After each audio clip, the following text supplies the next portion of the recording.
J'aime beaucoup étudier des sujets ou réfléchir à certains thèmes liés à la création, et l'écriture de scénarios en particulier. Et en travaillant sur le texte d'une vidéo de mon format Moveo consacrée à un film des années 60, La prisonnière d'Henri-Georges Clouzot, j'ai commencé à aborder l'enfer du même réalisateur à cause des points communs qu'il partage, puis une série de films d'horreur psychologiques des années 60, comme Le Voyeur, Psychose ou encore Pas de printemps pour Marnie. Et c'est tout un sujet qui a émergé, tournant autour de l'horreur psychologique au cinéma, puis dans l'art en général.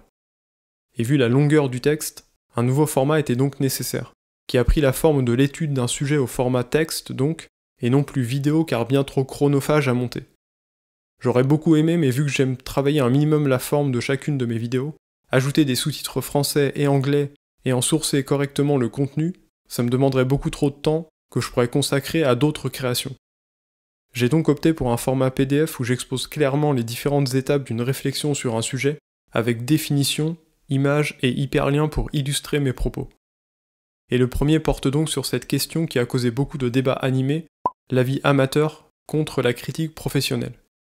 Pour ça, j'ai donc commencé par définir les termes clés comme base de travail. Puis j'ai analysé les origines du problème, de cette opposition en deux clans distincts, suite à quoi je propose des manières d'acquérir des connaissances techniques sur le cinéma, avec des recommandations de livres que j'ai moi-même lus. D'ailleurs, ça sera un peu le but de ces dossiers, réfléchir à un sujet en vous partageant les œuvres ou livres en rapport que j'ai pu voir ou lire. Je donne également des clés pour construire correctement une critique de film, en l'étudiant sous tous ses aspects. Enfin, j'ai ajouté une analyse d'une critique professionnelle de Midsommar, en surlignant les lignes selon l'aspect du film évoqué.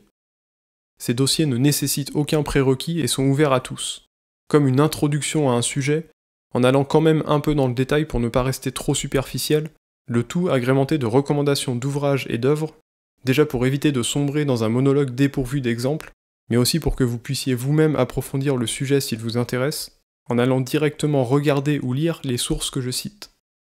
Et je me réserve la possibilité de mettre à jour ces dossiers si jamais je considère avoir oublié un point clé de la réflexion. Et l'avantage avec Google Drive, c'est qu'on peut mettre à jour un fichier en uploadant une nouvelle version tout en gardant les anciennes. Je vous souhaite une bonne lecture.